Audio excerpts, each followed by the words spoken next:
Jaya Radha Madhava Kunja Bihari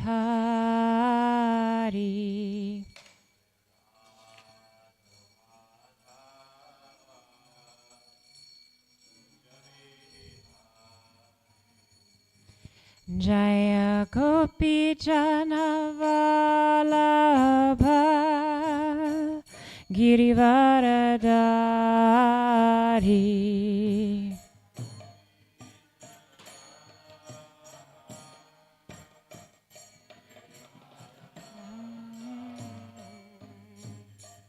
Yashoda Nandana Brajajana Ranjana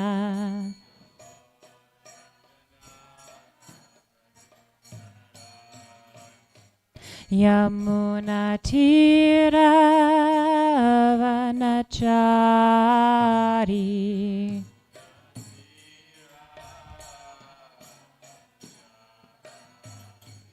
Jaya Radha Madhava Kunja Bihari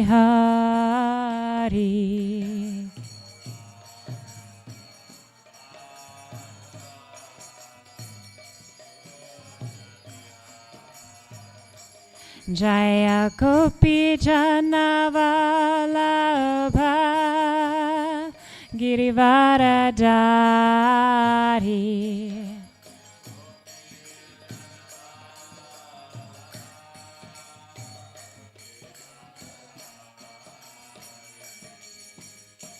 Yashoda Nandana Brajajana Ranjana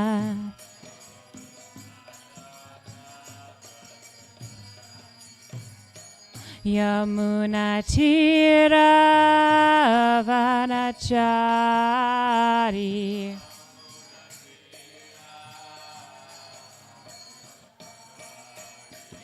Hare Krishna, Hare Krishna, Krishna Krishna, Hare Hare, Hare Rama, Hare Rama, Rama Rama, Hare Hare.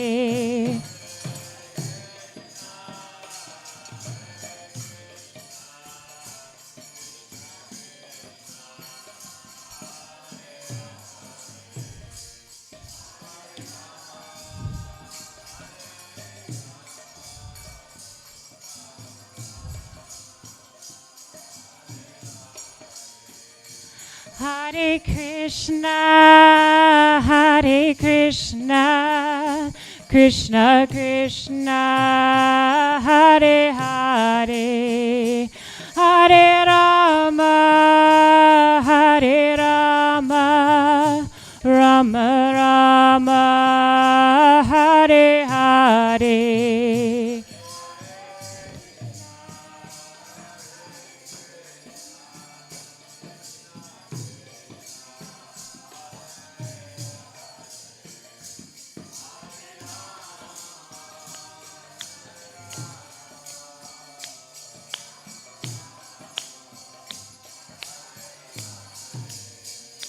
Jaya Radha Kala Chanji Radha Kala Chanji Radhe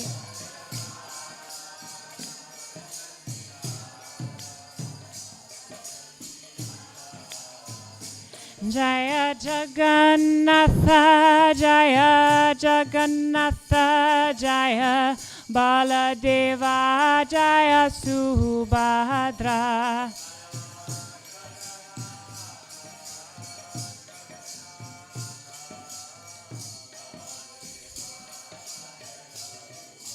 Jaya Jaya Prabhupada, Prabhupada, Prabhupada, Jaya Jaya Prabhupada.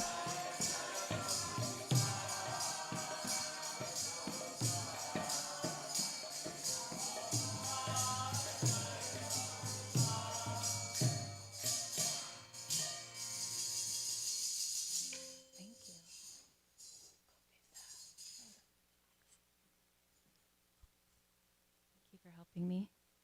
Hare Krishna. Good morning. Thank you all for helping me with that kirtan. You're all very gifted and I'm very useless, so thank you.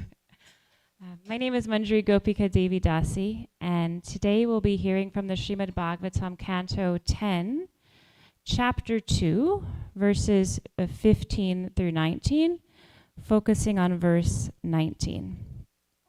Before I begin, I ask for your blessings that I may speak something pleasing to my spiritual master, to Srila Prabhupada, and to all of the devotees. Let us all together chant the invocation prayers. Narayanam namaskritya naram chaiva narotamam devim sarvasvatim vyasyam tato jayamudirayet. Nashta praesha badreshu nityam bhagavata sevaya bhagavati uttama shloke bhaktir bhavati naishtiki.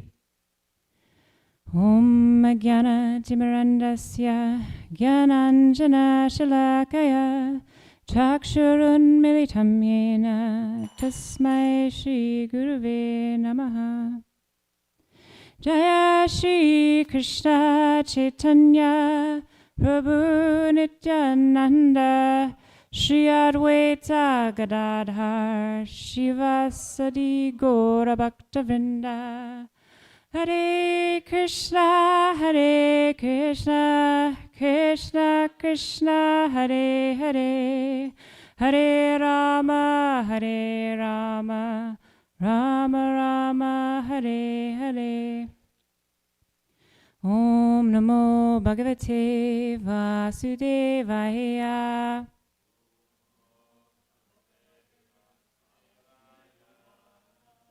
Om Namo Bhagavate Vasudevaya.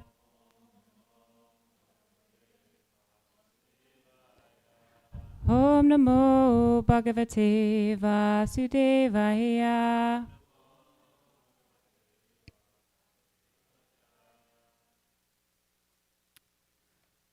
All right, so yes, Tulsi Saki, thank you, has the microphone. So we'll take turns reading 15 through 19, and then we'll dive into text 19.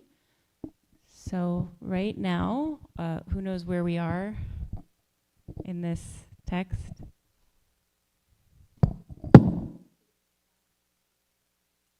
Yes, so Devaki and Vasudeva are imprisoned, and this very special pastime of Krishna's appearance is about to take place. So whoever has the microphone can begin with text 15.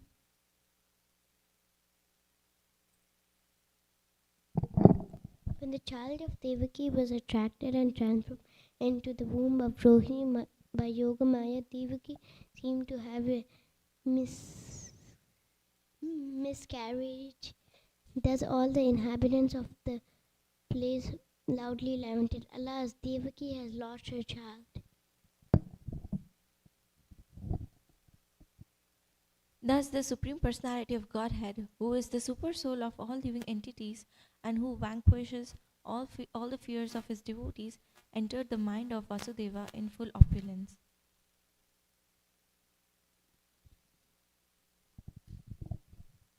While carrying the form of the Supreme Personality of Godhead within the core of his heart, Vasudeva poured the Lord's transcendently illuminating effulgence, and thus he became as bright as the sun. He was therefore very difficult to see or approach through sensory perception. Indeed, he was unapproachable and unperceivable even for such formidable men as Kamsa, and not only for Kamsa but for all living entities. Thereafter, accompanied by planetary expansions, the fully opulent Supreme Personality of Godhead, who is all auspicious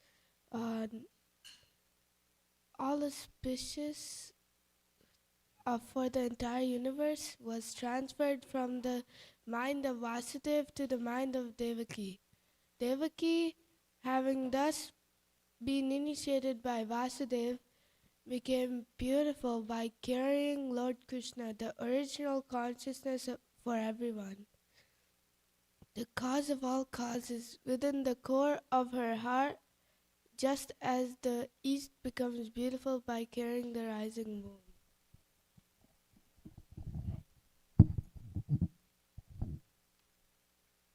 Devaki then kept within herself the Supreme Personality of Godhead, the cause of all causes, the foundation of the entire cosmos. But she was under arrest in the house of Kamsa.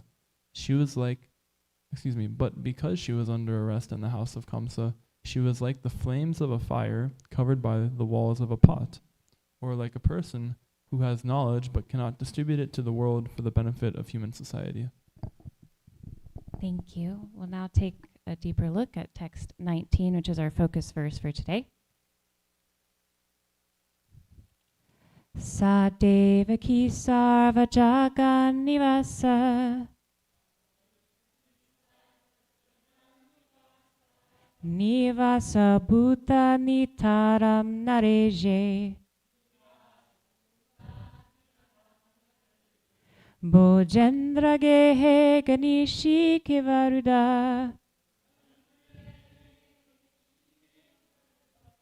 Sarvasi jnana kaleyata sati.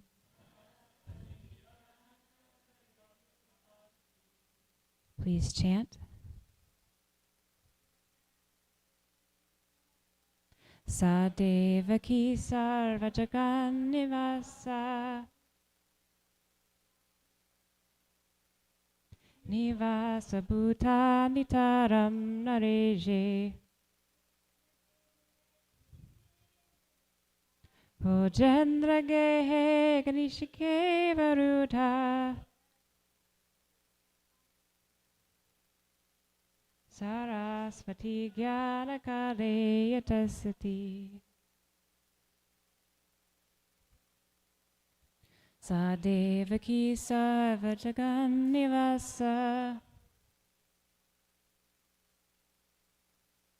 Nivasa bhuta nitaram nareje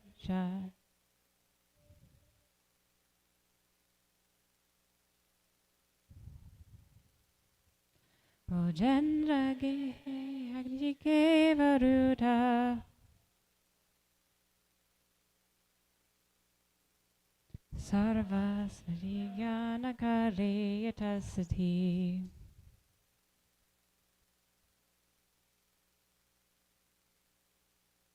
Sa Devaki sarva jagan nivasa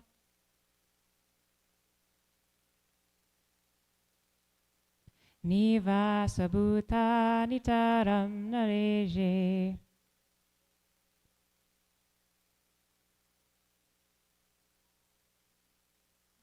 Bojendra gehe agnishike varuta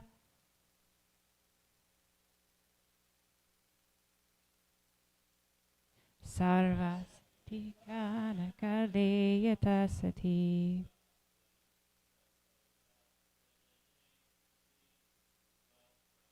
Sa Devaki sarva jagan nivasa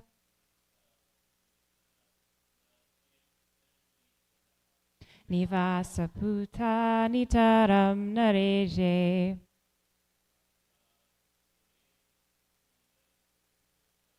Bojendra gehe agnishike varuta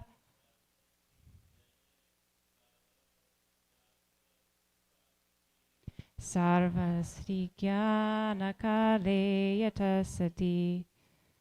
Okay, let's proceed to the synonyms. We all sharing the same screen. I think it makes sense to do them together. Sa Devaki, that Devaki Devi.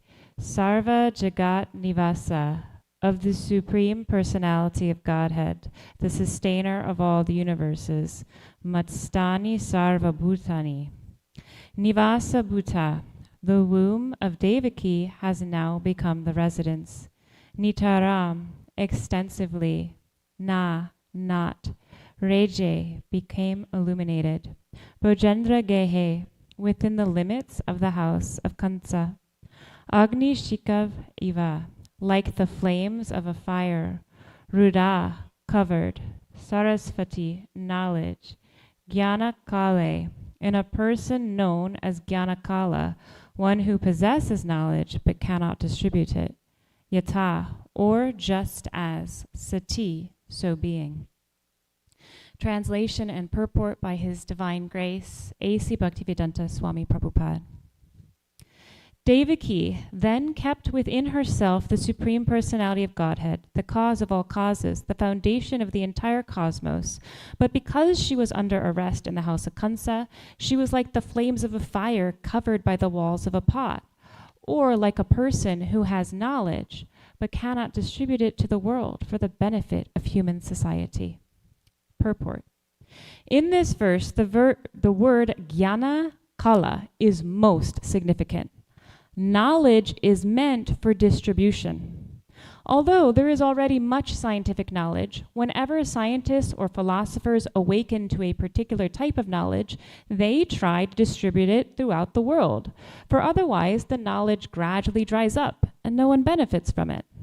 India has the knowledge of Bhagavad Gita, but unfortunately, for some reason or other, this sublime knowledge of the science of God was not distributed throughout the world, although it is meant for all of human society.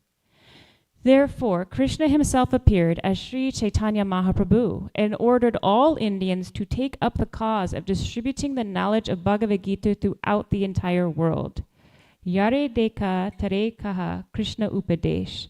Amara Agnaya Guru Hana Tara E Desha. Instruct everyone to follow the orders of Lord Shri Krishna as they are given in Bhagavad Gita and Srimad Bhagavatam. In this way, become a spiritual master and try to liberate everyone in this land. Chaitanya Charitamrita Madhya, chapter 7, verse 128. Although India has the sublime knowledge of Bhagavad Gita, Indians have not done their proper duty of distributing it. Now, therefore, the Krishna consciousness movement has been set up to distribute this knowledge as it is, without distortion. Although previously there were attempts to distribute the knowledge of Bhagavad Gita, these attempts involved distortion and compromise with mundane knowledge. But now, the Krishna consciousness movement, without mundane compromises, is distributing Bhagavad Gita as it is, and people are deriving the benefits of awakening to Krishna consciousness and becoming devotees of Lord Krishna. Therefore, the proper distribution of knowledge has begun, by which not only will the whole world benefit, but India's glory will be magnified in human society. Kamsa tried to arrest Krishna consciousness within his house, Bojendra Gehe, with the result that Kamsa, with all his opulences, was later vanquished. Similarly, the real knowledge of Bhagavad Gita was being choked by unscrupulous Indian leaders, with the result that India's culture and knowledge of the Supreme were being lost. Now, however, because Krishna consciousness is spreading, the proper use of Bhagavad Gita is being attempted. In the previous verses, the Supreme Personality of Godhead, Shri Krishna, appeared within the mind of Vasudeva. From his mind, he was then transferred to the heart of Devaki. From the heart of Devaki, he entered into her womb. Devaki and Vasudeva, we heard, are imprisoned in the prison cell or dungeon of Kamsa. And here, Shukadeva Goswami is making an important observation. The Supreme Absolute Truth, who is the light that can illuminate the hearts of all living beings, is within the womb of Devaki. And thus, she is effulgent with spiritual light. However, she is in the prison cell, captured by Kamsa, and therefore it appears that no one can benefit from her spiritual effulgence. The observation is that this is such a waste. It's like a fire, which is so beneficial, being kept in a closed pot, or like knowledge, which is not distributed. Srila Prabhupada is putting great emphasis on that last part of the shloka, that knowledge must be distributed.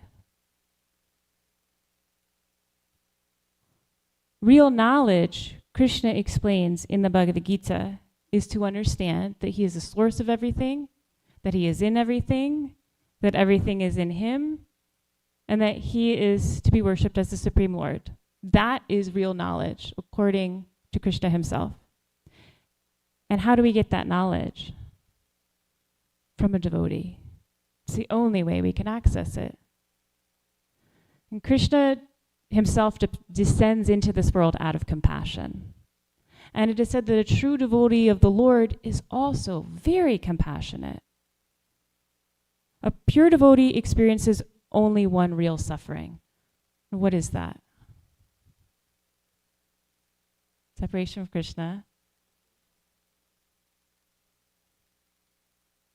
Yeah, well, all of these are correct. There is one also correct answer I was thinking of. Pure devotee, what is it? Yes, the suffering of others. To see the suffering of others specifically who are suffering because they have forgotten their eternal relationship with Krishna. That is the most painful thing in a pure devotee.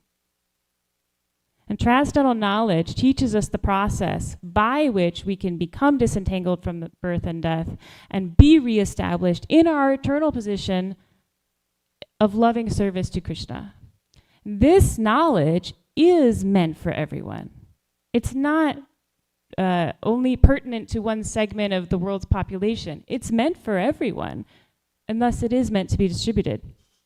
Srila Prabhupada often said that real compassion is helping people get Krishna consciousness. He wrote, "A person in Krishna consciousness, a devotee of the Lord, is always compassionate. He is not satisfied that only he himself is a devotee, but he tries to distribute the knowledge of devotional service to everyone.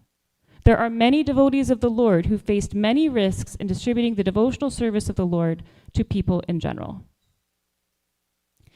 In the 7th canto, chapter 6, verse 24, Prahlad Maharaj tells his demoniac classmates, "Show mercy to all living entities by enlightening them in devotional service, thus becoming their well-wishers." I'm going to read a good chunk of the purport because it's just so magnificent. So if anybody wants to pull it up at home or here, it's Canto 7, Chapter 6, verse 24. In the purport, Prabhupada explains, Prahlad Maharaj ultimately instructed his class friends, the sons of the demons, to accept the process of devotional service by preaching the science of Krishna consciousness to everyone. Preaching is the best service to the Lord. The Lord will immediately be extremely satisfied with one who engages in this service of preaching Krishna consciousness. This is confirmed by the Lord himself in Bhagavad Gita 18.69. Na cha tasmam manusheshu kashtin me priyakritamaha. There is no servant in the world more dear to me than he, nor will there ever be one more dear. If one sincerely tries his best to spread Krishna consciousness by preaching the glories of the Lord and his supremacy, even if he is imperfectly educated, he becomes the dearmost servant of the Supreme Personality of Godhead. This is bhakti. As one performs this service for humanity without discrimination between friends and enemies, the Lord becomes satisfied, and the mission of one's life is fulfilled. Sri Chaitanya Mahaprabhu therefore advised everyone to become a guru devotee and preach Krishna consciousness. Yare deka tare kaha Krishna upadesh. That is the easiest way to realize the Supreme Personality of Godhead. By such preaching, the preacher becomes satisfied, and those to whom he preaches are also satisfied. This is the process of bringing peace and tranquility to the entire world. Radha and Krishna descended with their eternal abode of Vrindavan to attract the conditioned souls back to their loving service. This is the essential purpose of their Leela, to give pleasure to their devotees and to attract the hearts of conditioned souls away from the movements of the mind and gather them to their service. In this age of Kali, Radha Krishna appeared in the single form of Lord Chaitanya Mahaprabhu, specifically for the purpose of distributing the confidential pastimes of Vrindavan to the whole world.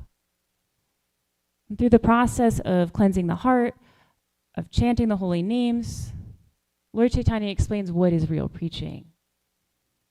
In one part of the Chaitanya Charitamrita, Lord Chaitanya says, the preachers of the Krishna consciousness movement are not simply meant to defeat people through various arguments. The real goal and purpose of our preaching is to somehow or other induce people to sincerely and properly chant the names of Krishna. Lord Chaitanya makes it so clear that it is the only way. Without purely and sincerely chanting the holy name, all of our philosophical conceptions will remain theoretical. Everything in our movement is based on cultivating the pure chanting of the holy names.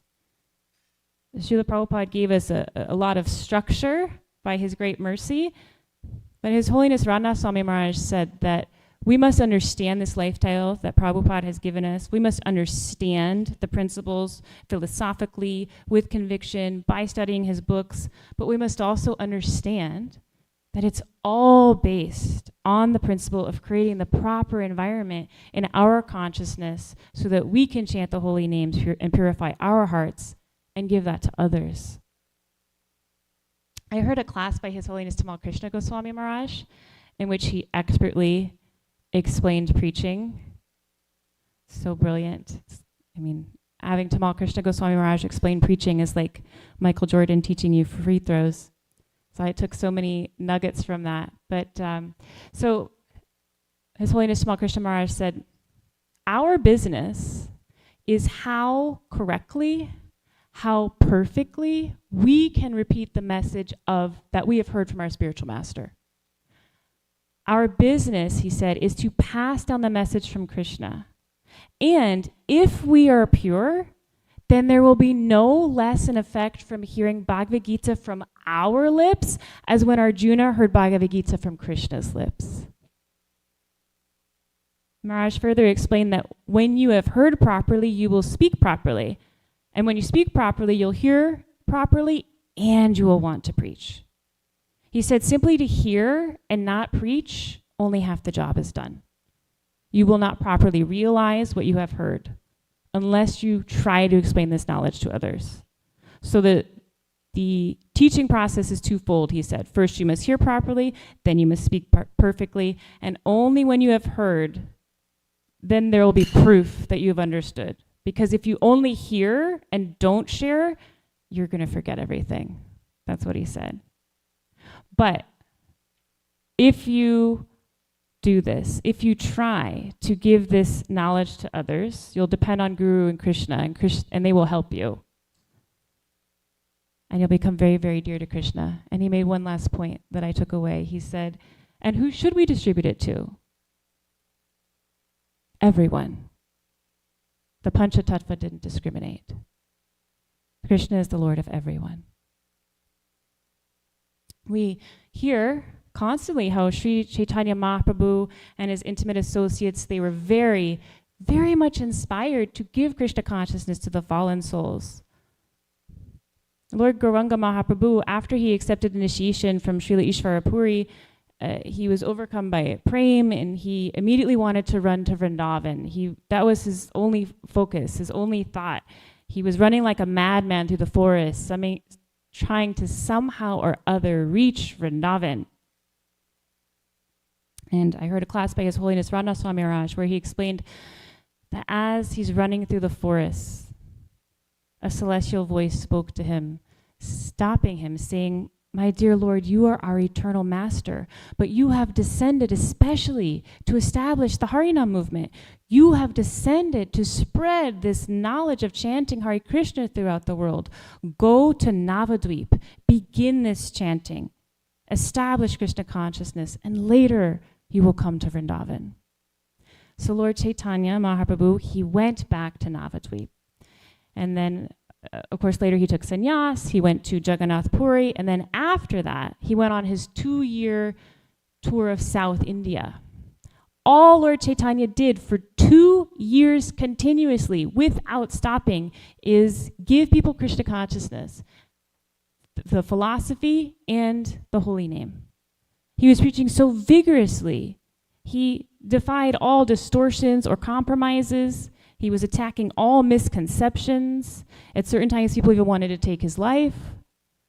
But he continued preaching. And practically anybody, if anybody, any person, any creature came in contact with him, he would introduce them to Krishna. And similarly, when he was in Navadvip, he gave the same instruction to Lord Nityananda and Srila Haridas. Go to every house, to every person, and give them my message. Worship Krishna. Discuss topics of Krishna. Chant the holy names of Krishna. Krishna is your mother. Krishna is your father. Krishna is your life and soul. Chant the holy names of Krishna. And to what extent, to please Lord Chaitanya, did Nityananda and Srila Haridas extend themselves? They approached Jagai and Madai, the two least likely candidates to discuss philosophy with. They were drunkards. They were woman hunters. They were robbers. They set people's houses on fire for fun. They murdered people. They were rapists. Why did Srila Haridas Thakur and Lord Nityananda approach these seemingly awful people? Because they know what is the heart of the Supreme Personality of Godhead. And we know the story of Jagai and Madai. They wanted to kill Lord Nityananda and Srila Haridas. They ran after them. They were literally running for their lives with these murderer rapists chasing them. But then again, some days later, Lord Nityananda again approached them. And they beat him. They hit his head with a pot. He was bleeding profusely. When Lord Nityananda said, I don't mind the human heart's blood and the pain of my body, but what I do mind is seeing both of you suffering due to ignorance without Krishna. Take the holy names. Jagai and Madai, they did become great devotees. Even the demigods were celebrating the ultimate mercy of Sri Chaitanya Mahaprabhu and his associates. Our acharyas show that we are not to keep transcendental knowledge hidden within our hearts. We are not to keep transcendental knowledge under captivity. Rather, it must be distributed. Srila Prabhupada went to Vrindavan after he finally, after so many years of maintaining the family, he finally took Vanaprastha, he finally took sannyas, and he went to Vrindavan, what you're supposed to do, right? He lived for 6 years next to Radha Damodar Mandir, just behind the samadhis of our acharyas, Srila Rupa Goswami, Srila Jiva Goswami. But because the mission of his guru was the mission of compassion, the mission of Lord Chaitanya, Srila Prabhupada's continuous meditation was to take the love of Radha Krishna and spread it throughout the world, because he knew this is Mahaprabhu's desire. This is Krishna's desire. In volume 1 of Prabhupada Lilamrita, it's explained how upset Srila Prabhupada felt that his godbrothers were not interested in preaching. They were not interested in spreading Lord Chaitanya's movement. He said, they are simply sitting in Vrindavan or Navadvip doing bhajan. But our Guru Maharaj did not want this. He wanted us to preach. His Holiness Radhanath Swami Maharaj said, Srila Prabhupada never left Vrindavan. Srila Prabhupada took Vrindavan to every continent on the earth. And by his causeless mercy, fulfilling the wish of Lord Chaitanya, people all over the world are now visiting Vrindavan, hearing Srimad Bhagavatam, seeing the beautiful forms of the Lord, serving Vaishnavas, and chanting the holy names. Fearlessly, Srila Prabhupada went to preach against all odds, at the risk of his health, at the risk of his life. And by that sacrifice, we are all here today. Srila Prabhupada was once asked, what can we do to repay you for what you have given us? He said, what I have given to you, give to others. He didn't want anything for himself. He had such compassion for the world.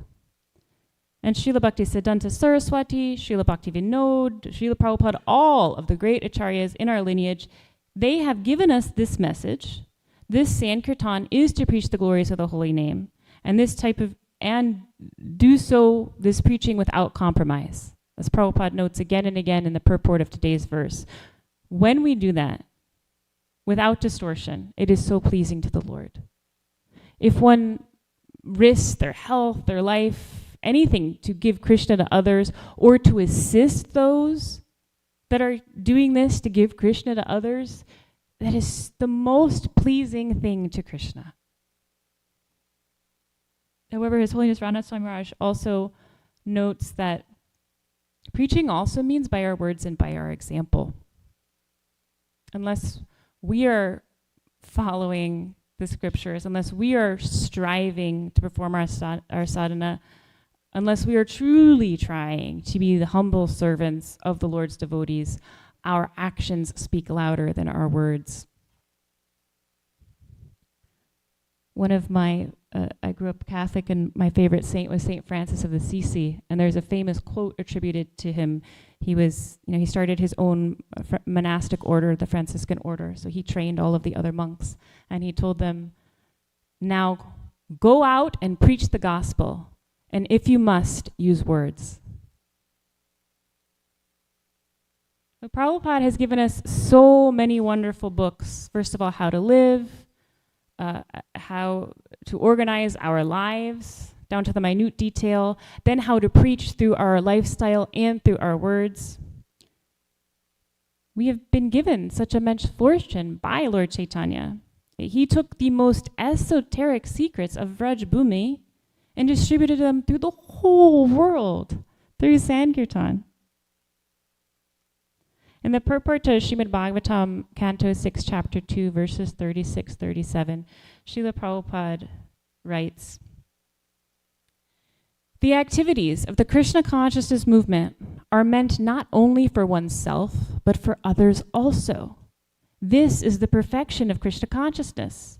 One who is interested in his own salvation is not as advanced in Krishna consciousness as one who feels compassion for others and who therefore propagates the Krishna consciousness movement. One should come to Krishna consciousness to release oneself and to also release others.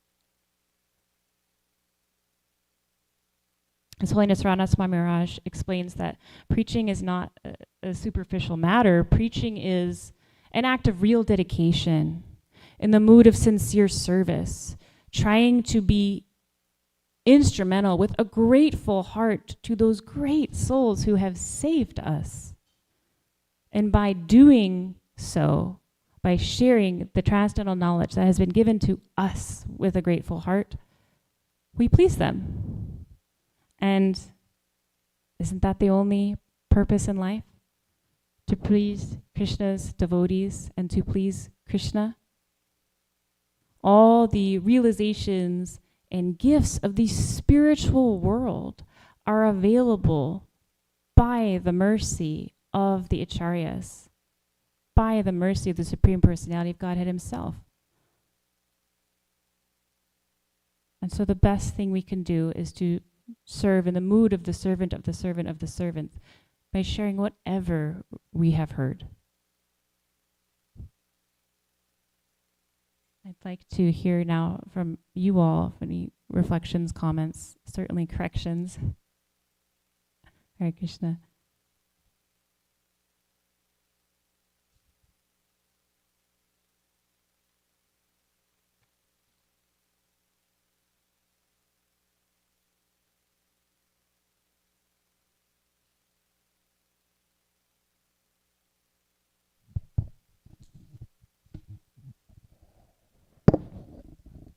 Hare Krishna. Hare Krishna, Mishra Bhagavan. Thank you for the class. We often talk about Jaghai and Madhai, how we're saving the Jaghais and Madhais. But we're out there trying to save Jaghai and Madhais by doing Harinam Sankirtan, book distribution. But what we don't have is the Sudarshan chakra on our side. Like Jagai Madhai is being delivered, a big part of that was the attitude adjuster that was spinning on the Mm-hmm. tip of Lord Chaitanya's finger that was just about to chop off their heads. So we say that we're trying to save the Jaghais and Madhais, but the Jaghais and Madhais were saved by in a lot of ways by the Sudarshan chakra. How do we save Jaghais and Madhais without having the Sudarshan chakra to back us up? I feel like you could answer this question. I always am wanting to hear your stories of Sankirtan. You've been doing it for 50 years, this service of book distribution and traveling. I'm sure you have much deeper realization on all the other preachers. But I will say the point that I have heard from the great souls in our movement is simply not to discriminate between who is eligible for this and who is not. I think certainly if we're preaching one-on-one, we have to make good decisions for our own safety. But as we heard from Prahlad Maharaj about what we tend to do within our minds is think friends and enemies, instead of thinking that everybody is a spirit soul and maybe there's some way that Krishna can reach them.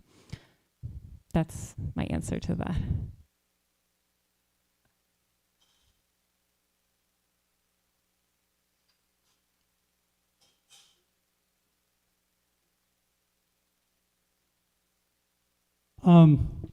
I was also impressed by how you spoke about, hearing. We must preach what we hear. Yeah. And a reflection I had on that was just like to maintain our body, we have to inhale. We also have to exhale. That's really So in the nice. same way, we have to hear, receive, we have to give, we have to preach. My question in that regard, though, is sometimes, actually I have a number of questions. I'll just back up here. I really like that point you said that we're not here to defeat by argument only, but we are we want to melt people's hearts. I'm just paraphrasing what you said. Where did that quote come from? That was a beautiful quote. His Holiness Radha Swami Maharaj, Oh, the okay. Chaitanya Charmrit. I haven't found the verse yet, but yeah, that's what he said, that Lord Chaitanya makes that point. Is that from a lecture he gave? Yes, or- yeah. I can send you the lecture. Okay. But I have also seen, if it helps, I have seen that is how the most effective preachers are. And that is how His Holiness Radha Swami Maharaj trains people to preach, is to really, based off of heart connection, based off of softness. I'm going to embarrass him. I want to give the example of His Grace Gokulananda Prabhu. The little bit I know about preaching, I learned from him, and everything he learned about preaching, he learned from His Holiness Radha Swami Maharaj. And he has always taught me, you have to preach in a way that doesn't hurt people's feelings. You don't want to say, something that will make them feel badly about, for example, the way they were raised or what their background is. So anyway, continue.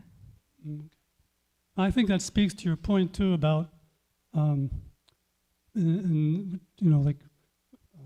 Mishra Bhagavan mentioned the Sudarshan chakra. I seem to recall, wasn't there some quote that in Kali Yuga we don't kill people's physical bodies, but we kill their mentalities. And seems like that the approach of softness with strong argument and logic, that combination is just as powerful as the Sudarshan chakra. And that was just a reflection. That's very nice. And also you mentioned something about Michael Jordan and Yeah. free throws. Yeah. I couldn't quite catch that. Could you? Oh, no, I was just saying how I listened to His Holiness Tamal Krishna Goswami Maharaj give a class, and there was a section of the class where he talked so specifically about preaching, and I was like, wow, this is like Michael Jordan teaching you free throws, this most brilliant, erudite, expert Sankirtan leader telling us what is pleasing to Krishna, why the process of teaching, why you need both things. So it was just a little joke. Sorry if it didn't land. He's a basketball player, if anybody's listening. Michael Jordan is considered the greatest basketball player of all time.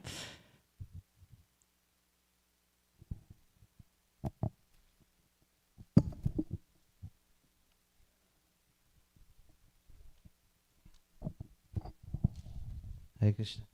Speaking about Sudarshan Chakra, there's this beautiful verse that comes to my mind. It says, Sudarshana Mahajvala Koti Surya Samaprabha. Sudarshana as not only the function of destroying the demons, but the major function of Sudarshan Chakra is explained here in this verse. Koti Surya Samaprabha. It is effulgent, like millions of suns rising together. Ajnananda Saminityam Vishnur Margam Pradarshaya. This is a prayer to Sudarshan. So, Ajnana, like we say, Timiranda, Ajnana Timirandasya. So, Ajnana means ignorance, nations. Ajnananda Saminityam Vishnu Nityam.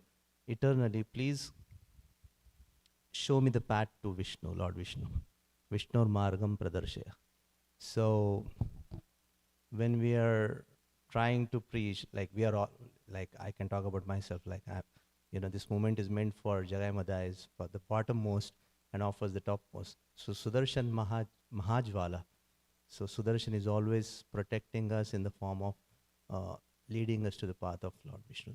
That's what I was thinking about. Thank you. Hare Krishna, thank you. Very nice class. I was just contemplating this last section of the purport where Prabhupada is really on fire here. He's saying that the real knowledge of Bhagavad Gita was being choked by unscrupulous Indian leaders, with the result that India's culture, knowledge, and knowledge of the Supreme were lost. So you can see he's like, you can feel his frustration, Yeah. It's like having been born in that culture and having been raised, given that knowledge, from a young age from his father and other mentors and his guru, and then seeing how. Yeah, I was just wondering if you can share some thoughts about who are these unscrupulous Indian leaders and how are they choking the knowledge?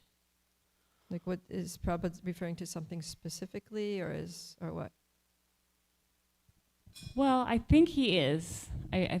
There's someone sitting here, I think, who could answer this question better than me. But if you read, I know you have read Lilamrita, I know you're well versed in Prabhupada, but in Lilamrita, it's very well articulated how he was trying to get the powerful people of India at that time to take to Krishna consciousness, and he was always frustrated. First with Mahatma Gandhi. I mean, he was writing to Mahatma Gandhi. This was before he obviously took sannyasa many years.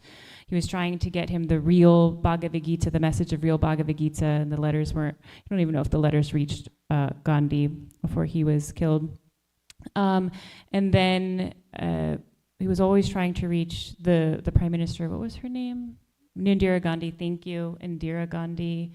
But nobody was always fully interested. But in terms of people specifically choking the culture, choking the transcendental knowledge, Gokulananda Prabhu, do you have any thoughts on this in this part of the purport where Prabhupada's very strongly speaking against unscrupulous Indian leaders?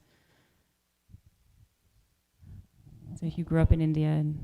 Most of the Indians, no offense, they're puffed up in demigod worship, impersonalism, and sort of voidism also. Like in Prabhupada's prayer, we have Nirvishesha Shunyavadi. So most of them, they think, including myself, little bit of knowledge, we think we know so much, and we don't need to hear. So what to speak of spreading it to others? And also, one more thing that comes to my mind is, before coming to Hare Krishna, even I had this understanding that Hinduism is basically, one needs to be born as a Hindu. Okay, so someone who is not born in Hinduism cannot have an access to the Vedic scriptures. That is the biggest misconception, biggest misunderstanding, which is a stumbling block in preaching. Thank you.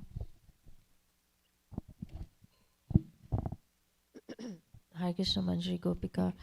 On the point you made about inducing others to pure chanting of the holy name. So there is also this consideration that if you have Shuddhanam, you can give Shuddhanam. If you have pure names, you can give pure names. So when we know that we're not at that stage of pure names, chanting pure names, what should our meditation be when we are trying to give? Or should we just focus first on cultivating pure names, chanting of pure names? I'm not sure exactly what you mean, because in terms of giving it's not like we're sitting with them and teaching them how to chant japa, unless maybe you specifically do that with people. But the point Prabhupada makes over and over is that we're not supposed to keep these things to ourselves. And at the same time, we don't want to be hypocritical. I understand that. But when we're not at the pure chanting of our japa, doesn't mean that we can't share kirtan or speak to others about the benefits of chanting one round a day if you have that relationship with someone.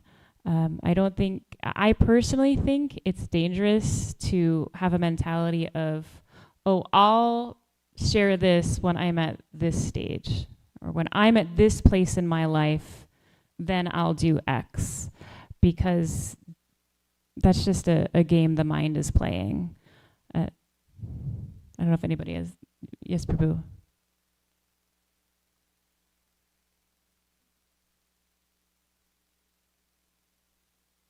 Please, yes.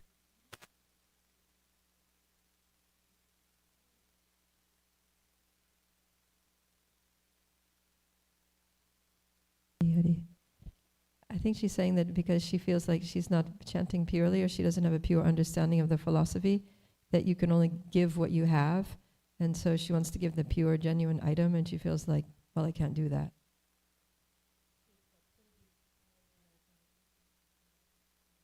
Yeah. Till we've gone through an Artanavritti, how can we give the pure names? So my answer is that it doesn't matter. Prabhupada said that we should just be like the postman. So the postman just delivers the message, just delivers the envelope, just delivers the parcel. It doesn't tamper with the contents. And whether the postman is, intelligent or not, clean or dirty, it doesn't affect the contents of the parcel. So yeah, Prabhupada has given us, his books. They're so carefully prepared, the whole philosophy and the lifestyle of Krishna consciousness, and we basically just, here it is, Thank you.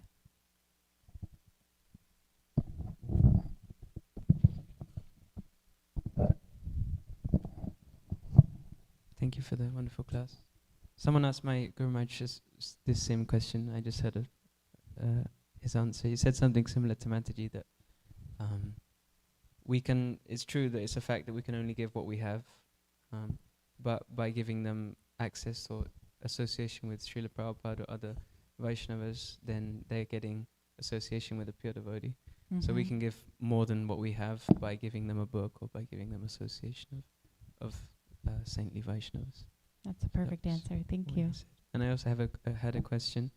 You were talking about preaching softly and not upsetting anyone. I was just thinking about, we see examples of Srila Prabhupada, of Bhaktisiddhanta Saraswati, and sometimes they're very forceful, and externally people might have gone away upset in some ways. So I'm wondering, how do we, of course, we can't speak in the same way as them, but how do we understand that we should please speak softly, please everyone at the same time? Thank you. Thank you. I'm glad I have the opportunity to clarify that. What I meant was, when we're dealing one-on-one with new people who in general have no understanding of anything, the best thing to do is to establish a relationship, to establish a connection and a platform of encouragement. to right off the bat, and I was thinking of this. I've heard of so many people who have been in ISKCON for decades and decades, and all of them have one story of when they were new and they preached to someone, and it's oftentimes someone close to them, like a family member, and they have so many regrets of how they started that they went in all wrong. They went in too aggressive, they went in too judgmental, and that person had every right to be upset with them and most likely never ended up coming around.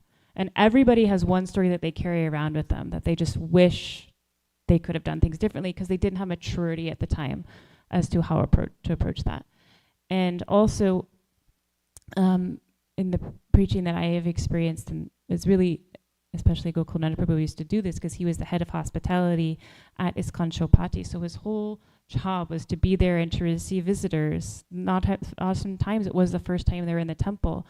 It was playing the long game, you know, rather than thinking of, I'm going to throw everything at you right now. It's where are you at? And what can we do to encourage where you're at and also like expand? So that's what I meant by being understanding and empathetic and soft. If someone is a yes, Srila Bhaktisiddhanta Saraswati, Lord Chaitanya, Srila Prabhupada had absolutely zero tolerance for people who were saying that they were God, for people who were saying, you know, all is one, things that are obviously outrightly offensive. Then I think we see that the acharyas do confront that in a very strong way. I hope that clarifies what I meant.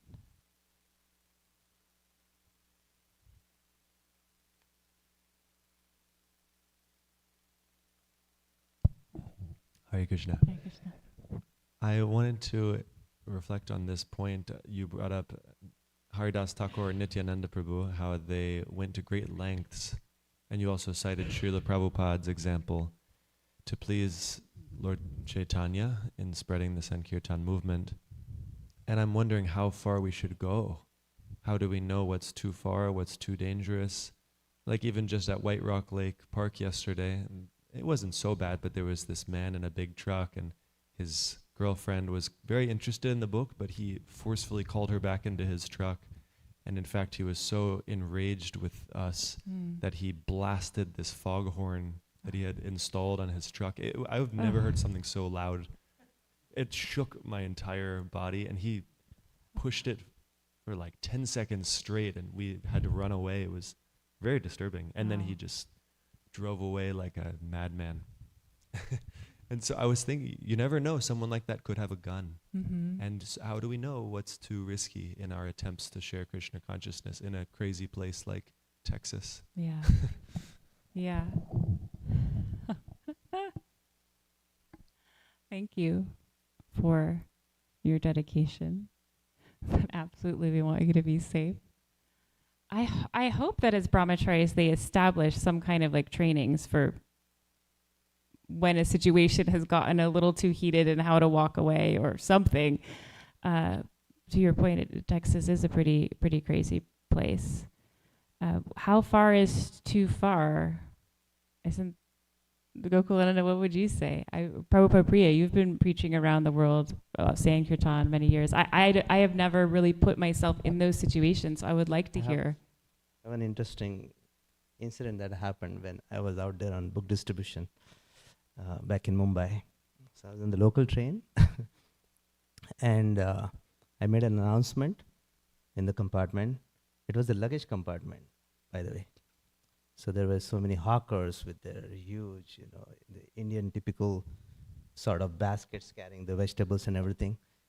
So I made the announcement, and there was this guy from other faith, and he challenged me, why do you bring the Almighty down to this earth,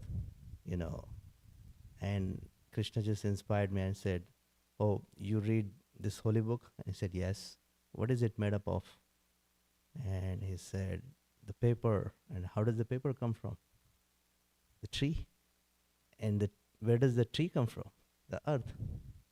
So do you not see, do you not feel that sanctity, that purity when you're reading the book? But he couldn't take that in good spirit. And he started blaspheming me left and right, he started abusing me, hurling abuses, literally swear words. And then there were some Hindus, as soon as they heard that, they said in Hindi, Maharaji, now just leave it to us. And there was a riot that, took place there. There was one party, and there was this Hindus, and there were fist fights, literally. So then I thought, this is not going good. So Were you in from the Saffron? running train, I had to literally throw myself out, because then I didn't want to get into that mess. So yeah, we don't want to get into these troubles. So there is a theoretical thing we hear sometimes, but it has to be applied as per time, place, situation. And whatever Krishna inspires, just deal with it.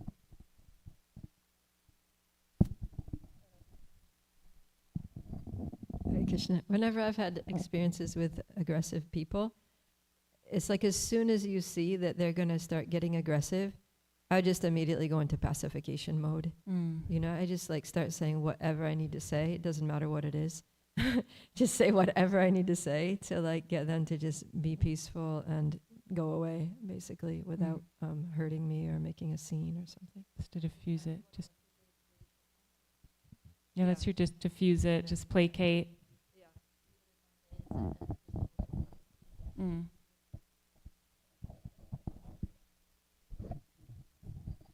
If I could add a little story from Indagunda Swami. There was a girl doing book distribution in France once upon a time.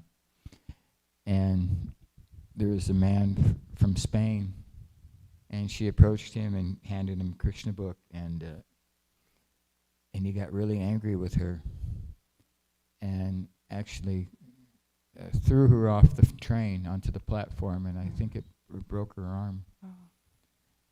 And the man, he didn't give any money, he just threw her off the train, but he didn't throw away the book. He had the Krishna book. And for some reason, he didn't, in spite of doing all that, he still had the Krishna book. So then he got home, and he brought it inside, and he threw it into the rubbish bin in the kitchen at his house. Yeah. So his wife came along, and she saw the book in the trash can. So she picked it up out of the trash can and put it on the shelf with the rest of the books. And he was a successful accountant and had a big house and lots of books. So then time went by, and for some reason his life kind of fell apart. Things went wrong. He ended up bankrupt, and he lost his wife, and a lot, everything bad that could happen just happened to him. He had some medical problem, and his whole world fell apart. So, in frustration, he pulled that Krishna book off the shelf, and he started reading it, and he became a devotee.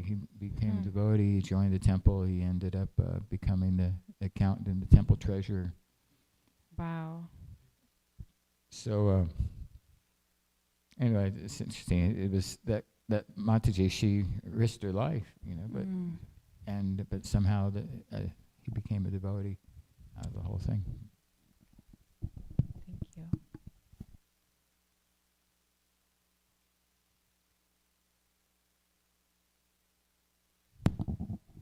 Very good.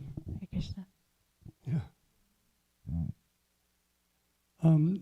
So I had a question. You mentioned earlier that fire, like in a pot, can be very beneficial.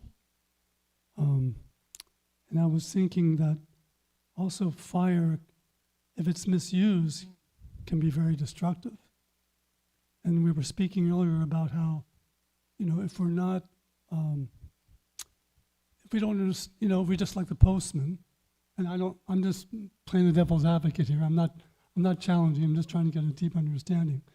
If we're the postman, just giving this knowledge without following ourselves, without not having the realization, can that also become destructive?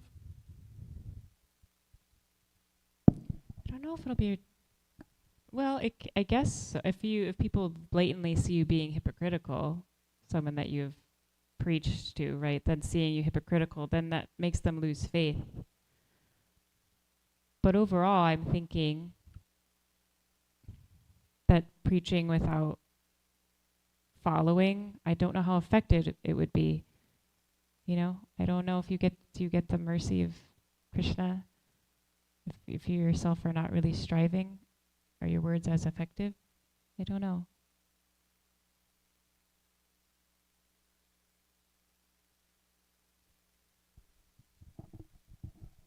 Or maybe, like if someone is trying to follow, but, they're, due to conditioning, they're having some difficulty.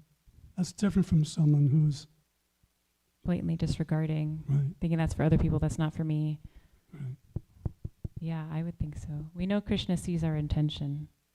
Krishna is the most compassionate, the most loving. It's like the best dad. He just sees what you were trying to do and is so excited by it.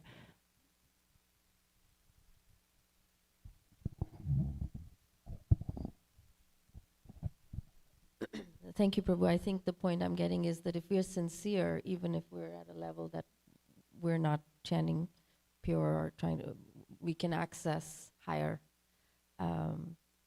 energy, access our guru's parampara and be able to distribute is what I guess the point that was coming out.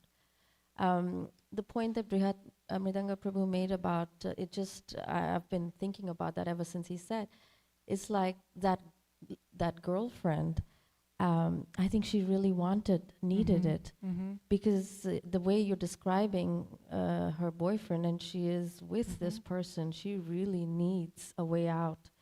So you were that instrument to that crack that she needed, and so I guess Krishna knows, and that's why she was attracted, she was drawn, and needed that. So that was the only thing I was thinking. So thank you. Yeah. But she knows. Yes. Yeah. That's right. Right. Right. Right. We're the first step. Any parting thoughts?